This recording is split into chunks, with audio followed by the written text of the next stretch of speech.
ਅਸੀਂ ਮੋਦੀ ਸਾਹਿਬ ਦਾ ਸਵਾਗਤ ਕਰਾਂਗੇ। ਅਗਰ ਕੋਈ ਮੋਦੀ ਸਾਹਿਬ ਨੂੰ ਕੋਈ ਤਕਲੀਫ ਪਹੁੰਚਾਉਣ ਦੀ ਕੋਸ਼ਿਸ਼ ਕਰੇਗਾ ਅਸੀਂ ਉਹਦੇ ਅੱਗੇ ਹੋ ਕੇ ਖੜਾਂਗੇ। ਲੇਕਿਨ ਐਵੇਂ ਡਰਾਮਾ ਨਾ ਬਣਾਉਣ, ਐਵੇਂ ਬਹਾਨੇ ਨਾ ਬਣਾਉਣ, ਜਨਤਾ ਉਹਨਾਂ ਦੇ ਨਾਲ ਨਹੀਂ ਹੈ। ਪਤਾ ਨਹੀਂ ਰੈਲੀ ਕਰੂਗਾ ਤੇ ਕਿ ਮੋਦੀ ਸਾਹਿਬ ਦੁਬਾਰਾ ਫਿਰ ਉਸ ਤਰ੍ਹਾਂ ਦਾ ਕੋਈ ਡਰਾਮਾ ਕਰਨਗੇ ਕਿ ਮੈਨੂੰ ਜਿੱਥੇ ਰਸ਼ ਨਾ ਹੋਇਆ ਕਿ ਮੈਨੂੰ ਖਤਰਾ ਸੀ ਜਾਣ ਦਾ। ਸੋ ਮੋਦੀ ਸਾਹਿਬ ਦੀਆਂ ਰੈਲੀਆਂ ਦਾ, ਪ੍ਰਧਾਨ ਮੰਤਰੀ ਜੀ ਦੀ ਰੈਲੀਆਂ ਦਾ ਸਾਨੂੰ ਕੋਈ ਫਰਕ ਨਹੀਂ ਪੈਂਦਾ। ਇੱਕ ਵੀ ਸੀਟ ਅੱਜ ਬੀਜੇਪੀ ਨੂੰ ਮੈਂ ਚੈਲੰਜ ਕਰਦਾ ਪੰਜਾਬ ਦੇ ਵਿੱਚ ਨਹੀਂ ਆਏ। ਮੈਂ ਤਾਂ ਇਹ ਕਰੂੰਗਾ ਕਿ ਮੋਦੀ ਸਾਹਿਬ ਨੂੰ ਕੱਲ ਨੂੰ ਫੇਰ ਕੋਈ ਬਹਾਨਾ ਨਾ ਬਣਾਉਣ, ਪੈਰਾਮਿਲਟਰੀ ਫੋਰਸਿਸ ਲਾ ਦੇਣ। ਹੁਣ ਇਲੈਕਸ਼ਨ ਕਮਿਸ਼ਨ ਲੱਗਿਆ, ਹੁਣ ਤਾਂ ਸਾਡਾ ਕਿਸੇ ਚੀਜ਼ ਤੇ ਕੰਟਰੋਲ ਨਹੀਂ ਹੈ। ਅਗਰ ਕੋਈ ਕੱਲ ਨੂੰ ਫੇਰ ਸਾਡੇ ਤੇ ਇਲਜ਼ਾਮਾਤ ਇਸ ਤਰ੍ਹਾਂ ਦਾ ਲਾਉਣਾ ਤੇ ਇਦੋਂ ਚੰਗਾ ਆਉਣ ਹੀ ਨਾ। ਸੁਖਬੀਰ ਬਾਦਲ ਫਿਰ ਦੁਬਾਰਾ ਜਾ ਰਹੇ, ਕਿਸ ਤਰ੍ਹਾਂ ਦੇਖਦੇ ਹੋ? ਆਉਣ ਦੇ ਮੈਂ ਤਾਂ ਭਾਲਦਾ ਰੋਜ਼ ਆਵੇ, ਆਪ ਹੀ ਲੜ ਪੈਂਦਾ। ਮੈਂ ਤਾਂ ਉਸ ਫੁੱਟਬਾਲ ਜੇ ਨੂੰ ਚਾਹੁੰਦਾ ਕਿ ਰੋਜ਼ ਆਵੇ, ਜਾਨ ਨਿਕਲ ਜੂਗੀ ਬਾਦਲ ਵਾਲਿਆਂ ਦੀ, ਤਾਂ ਹੀ ਤਾਂ ਰੋਜ਼ ਤੁਰੇ ਫਿਰਦੇ ਆ। ਜੇ ਟਰਾਂਸਪੋਰਟ ਮੰਤਰੀ ਦੁਬਾਰੇ ਬਣ ਗਿਆ, ਇੱਕ ਲਿਖ ਲਓ, ਮੈਂ ਵਿੜਗਾ ਪਿੰਡ 'ਚ ਬਿਆਨ ਦੇ ਰਿਹਾ, ਇੱਕ ਵੀ ਬੱਸ ਪ੍ਰਾਈਵੇਟ ਨਹੀਂ ਚੱਲੇਗੀ।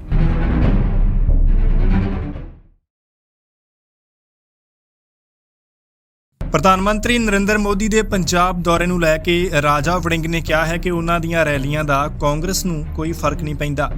ਪੀਐਮ ਮੋਦੀ ਦੀ 7 ਦਿਨ ਦੀ ਪੰਜਾਬ ਫੇਰੀ ਨੂੰ ਲੈ ਕੇ ਰਾਜਾ ਵੜਿੰਗ ਨੇ ਕਿਹਾ ਕਿ ਇਸ ਵਾਰ ਪ੍ਰਧਾਨ ਮੰਤਰੀ ਪੰਜਾਬ ਦੇ ਵਿੱਚ ਪੈਰਾ ਮਿਲਟਰੀ ਲਾ ਲੈਣ ਅਤੇ ਇਸ ਵਾਰ ਅਸੀਂ ਖੁਦ ਉਹਨਾਂ ਦੀ ਹਿਫਾਜ਼ਤ ਲਈ ਤਿਆਰ ਹਾਂ ਅਤੇ ਮੋਦੀ ਜੀ ਇਸ ਵਾਰ ਇਹ ਨਾ ਕਹਿਣ ਕਿ ਮੇਰੀ ਸੁਰੱਖਿਆ ਵਿੱਚ ਕੋਈ ਕੁਤਾਹੀ ਹੋਈ ਹੈ।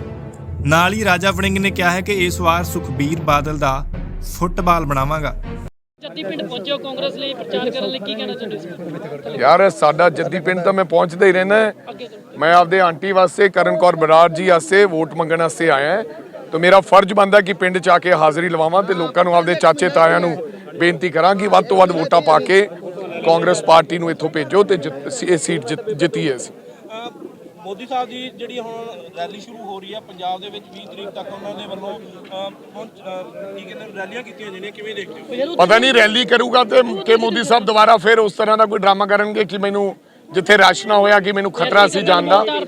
ਸੋ ਮੋਦੀ ਸਾਹਿਬ ਦੀਆਂ ਰੈਲੀਆਂ ਦਾ, ਪ੍ਰਧਾਨ ਮੰਤਰੀ ਜੀ ਦੀ ਰੈਲੀਆਂ ਦਾ ਸਾਨੂੰ ਕੋਈ ਫਰਕ ਨਹੀਂ ਪੈਂਦਾ। ਇੱਕ ਵੀ ਸੀਟ ਅੱਜ ਬੀਜੇਪੀ ਨੂੰ ਮੈਂ ਚੈਲੰਜ ਕਰਦਾ ਪੰਜਾਬ ਦੇ ਵਿੱਚ ਨਹੀਂ ਆਏ। ਚੰਨੀ ਸਾਹਿਬ ਨੇ 2 ਟਿਕਟਾਂ ਤੇ ਤੁਸੀਂ ਇਹਨੂੰ ਕਿਵੇਂ ਦੇਖ ਰਹੇ ਹੋ? ਹਾਂਜੀ, ਚੰਨੀ ਸਾਹਿਬ 2 ਟਿਕਟਾਂ ਤੇ ਲੜਨ ਦਾ 116 ਸੀਟਾਂ ਤੇ ਕਾਂਗਰਸ ਰਹੇਗੀ, ਇਹਨੂੰ ਕਿਵੇਂ ਦੇਖਦੇ ਹੋ? ਬਹੁਤ ਚੰਗੀ ਗੱਲ ਹੈ ਜੀ, ਇੱਕ ਚੰਗਾ ਸੁਨੇਹਾ ਔਰ ਮੈਸੇਜ ਜਾਂਦਾ ਉੱਥੇ ਦੇ ਲੋਕਾਂ ਨੂੰ। ਪਤੌੜ ਜਿਹੜੀ ਸੀਟ ਹੈ, ਕੋਈ ਇੱਥੇ ਅਸੀਂ ਮਗਰਲੇ ਕਈ ਸਾਲਾਂ ਤੋਂ ਚੋਣ ਨਹੀਂ ਜਿੱਤ ਰਹੇ ਸੀ। ਕਈ ਸਾਲਾਂ ਤੋਂ ਇੱਥੇ ਪਿਛਲੇ ਵੀ ਆਮ ਆਦਮੀ ਪਾਰਟੀ ਸੀ, ਉਸ ਤੋਂ ਪਹਿਲਾਂ ਵੀ ਅਸੀਂ 2-3 ਵਾਰੀ ਇਹ ਚੁਣਾਵ ਹਾਰ ਚੁੱਕੇ ਸੀ। ਮੈਨੂੰ ਲੱਗਦਾ ਜਿੱਥੇ ਔਖੀ ਸੀਟ ਹੈ, ਟਫ ਸੀਟ ਹੈ, ਉੱਥੇ ਜਾ ਕੇ ਸਰਦਾਰ ਚੰਨੀ ਸਾਹਿਬ ਨੂੰ ਲੜਨਾ ਚਾਹੀਦਾ ਸੀ, ਇਸ ਕਰਕੇ ਉੱਥੇ ਲੜ ਰਹੇ ਨੇ। ਤੁਸੀਂ 111 ਦਿਨਾਂ ਦੀਆਂ ਪ੍ਰਾਪਤੀਆਂ ਗਣਾਉਂਦੇ, ਚੰਨੀ ਸਾਹਿਬ ਨੇ ਬੜੇ ਵਿਕਾਸ ਤੇ ਕੀਤੇ। ਤੁਹਾਡੇ ਵਿਰੋਧੀ ਇਸ ਗੱਲ ਨੂੰ ਕਹਿੰਦੇ ਆ ਵੀ ਚੰਨੀ ਸਾਹਿਬ ਨੇ 111 ਚ ਬੜੀ ਮਲਾਈ ਕੀਤੀ। ਈਡੀ ਦੇ ਰੇਟ ਨੂੰ ਤੁਸੀਂ ਕਿਵੇਂ ਦੇਖਦੇ ਹੋ? ਮੈਨੂੰ ਇਹ ਦੱਸੋ ਵੀ ਬਿਜਲੀ ਦੇ ਬਿੱਲ ਘਟੇ ਕਿ ਨਹੀਂ ਘਟੇ? ਘਟੇ ਸਰ। ਬਿਜਲੀ ਦੇ ਬਕਾਏ ਮਾਫ ਹੋਏ ਕਿ ਨਹੀਂ ਹੋਏ? ਪੈਟਰੋਲ ਡੀਜ਼ਲ ਦੇ ਰੇਟ ਘਟੇ ਕਿ ਨਹੀਂ ਕਰੇ? ਮੇਰਾ ਘਰ ਮੇਰੇ ਨਾਮ, ਉਹ ਜਿਹੜਾ ਬਿੱਲ ਆਇਆ ਕਰੂਗਾ, ਬਿੱਲ ਮਾਫ ਨਹੀਂ ਹੋਇਆ, ਪੁਰਾਣੇ ਬਕਾਏ ਮਾਫ ਹੋਇਆ। 200 ਯੂਨਿਟ ਬਿਜਲੀ ਮਾਫ ਹੈ, 3 ਰੁਪਏ ਬਿਜਲੀ ਸਸਤੀ ਹੈ। ਜੇ ਕਿਸੇ ਨੂੰ ਇਹ ਭੁਲੇਖਾ ਹੋਵੇ ਵੀ ਬਿਜਲੀ ਦੇ ਬਿੱਲ ਮਾਫ ਹੈ, ਬਿਜਲੀ ਦੇ ਬਿੱਲ ਪਹਿਲਾਂ ਵੀ ਨਹੀਂ ਮਾਫ ਸੀ, ਹੁਣ ਵੀ ਨਹੀਂ ਮਾਫ ਹੈ। ਲੇਕਿਨ ਜੋ ਐਲਾਨ ਕੀਤੇ ਉਹ ਕਾਂਗਰਸ ਪਾਰਟੀ ਨੇ ਆਪਦੇ ਵਾਅਦੇ ਪੂਰੇ ਕੀਤੇ। ਤਕਲੀਫ ਹੋ ਰਹੀ ਹੈ ਵਿਰੋਧੀਆਂ ਨੂੰ, ਢਿੱਡ ਦੁਖ ਰਿਹਾ ਵਿਰੋਧੀਆਂ ਦਾ ਕਿ 111 ਦਿਨਾਂ 'ਚ ਉਹ ਕੰਮ ਕਰ ਗਿਆ ਜਿਹੜੇ ਲੋਕਾਂ ਨੇ 10-10 ਸਾਲ ਨਹੀਂ ਕੀਤਾ। ਸੁਖਬੀਰ ਬਾਦਲ ਫਿਰ ਦੁਬਾਰਾ ਜਾ ਰਹੇ, ਕਿਸ ਤਰ੍ਹਾਂ ਦੇਖਦੇ ਹੋ? ਆਉਣ ਦੇ ਮੈਂ ਤਾਂ ਭਾਲਦਾ ਰੋਜ਼ ਆਵੇ, ਆਪ ਹੀ ਲੜ ਪੈਂਦਾ। ਮੈਂ ਤਾਂ ਉਸ ਫੁੱਟਬਾਲ ਜੇ ਨੂੰ ਚਾਹੁੰਦਾ ਕਿ ਰੋਜ਼ ਆਵੇ। ਰਵੀ ਦਾ ਪਰਿਵਾਰ ਇਹ ਕਹਿ ਰਿਹਾ ਵੀ ਜਿਹੜੇ ਮੋਦੀ ਸਾਹਿਬ ਹੈ ਆਪ ਦੀ ਜੋ ਰੈਲੀ ਹੈ, ਰਸਤਿਆਂ ਨੂੰ ਜਿਹੜੇ ਰੂਟ ਹੈ ਉਹਨਾਂ ਦਾ, ਉਹ ਨਾਲ ਇਖਤਿਆਰ ਕਰਕੇ ਹੈਲੀਕਾਪਟਰ ਦਾ ਰੂਟ ਇਖਤਿਆਰ ਕਰਨ। ਮੈਂ ਤਾਂ ਇਹ ਕਰੂੰਗਾ ਕਿ ਮੋਦੀ ਸਾਹਿਬ ਨੂੰ ਕੱਲ ਨੂੰ ਫੇਰ ਕੋਈ ਬਹਾਨਾ ਨਾ ਬਣਾਉਣ, ਪੈਰਾਮਿਲਟਰੀ ਫੋਰਸਿਸ ਲਾ ਦੇਣ। ਹੁਣ ਇਲੈਕਸ਼ਨ ਕਮਿਸ਼ਨ ਲੱਗਿਆ, ਹੁਣ ਤਾਂ ਸਾਡਾ ਕਿਸੇ ਚੀਜ਼ ਤੇ ਕੰਟਰੋਲ ਨਹੀਂ ਹੈ। ਅਗਰ ਕੋਈ ਕੱਲ ਨੂੰ ਫੇਰ ਸਾਡੇ ਤੇ ਇਲਜ਼ਾਮਾਤ ਇਸ ਤਰ੍ਹਾਂ ਦਾ ਲਾਉਣਾ ਤੇ ਇਦੋਂ ਚੰਗਾ ਆਉਣ ਹੀ ਨਾ।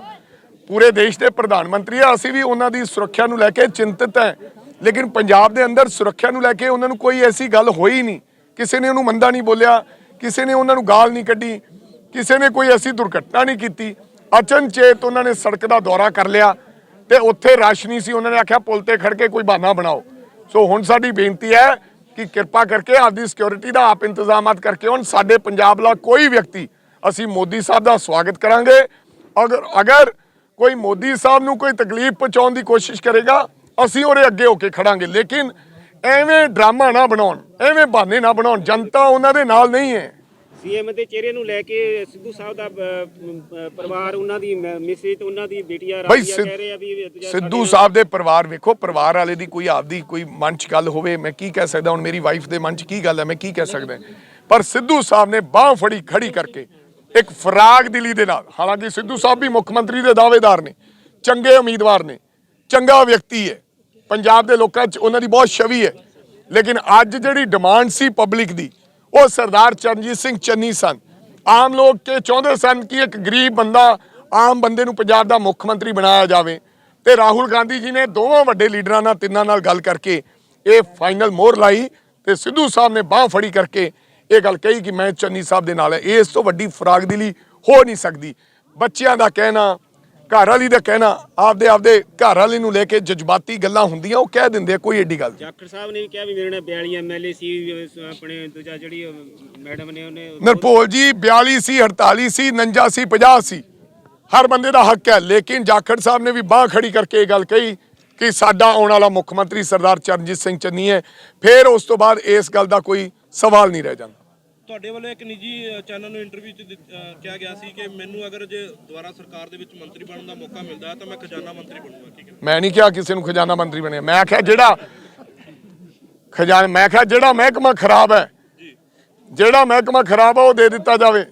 ਜੇ ਖਜ਼ਾਨਾ ਖਾਲੀ ਹੈ ਤਾਂ ਉਹ ਵੀ ਮੈਂ ਭਰਨ ਜਾਣਦਾ। ਜੇ ਮੈਨੂੰ ਉਹ ਦੇ ਦਿੱਤਾ ਜਾਵੇ, ਉਹ ਵੀ ਮੇਰੇ ਕਹਿਣ ਦਾ ਮਤਲਬ, ਮੇਰੀ ਕੋਈ ਇੱਛਾ ਨਹੀਂ ਹੈ ਕਿ ਖਜ਼ਾਨਾ ਮੰਤਰੀ ਬਣੇ। ਖਜ਼ਾਨਾ ਮੰਤਰੀ ਨੂੰ ਸਲਾਮਤ ਰਹੇ।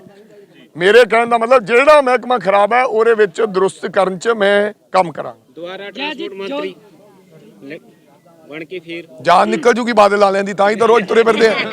ਜੇ ਟਰਾਂਸਪੋਰਟ ਮੰਤਰੀ ਦੁਬਾਰੇ ਬਣ ਗਿਆ, ਇੱਕ ਲਿਖ ਲਓ, ਮੈਂ ਵਿੜੀਆਂ ਪਿੰਡ 'ਚ ਬਿਆਨ ਦੇ ਰਿਹਾ, ਇੱਕ ਵੀ ਬੱਸ ਪ੍ਰਾਈਵੇਟ ਨਹੀਂ ਚੱਲੇਗੀ। ਨੈਸ਼ਨਲ ਪਰਮਿਟ ਕਰ ਦਿਆਂਗਾ।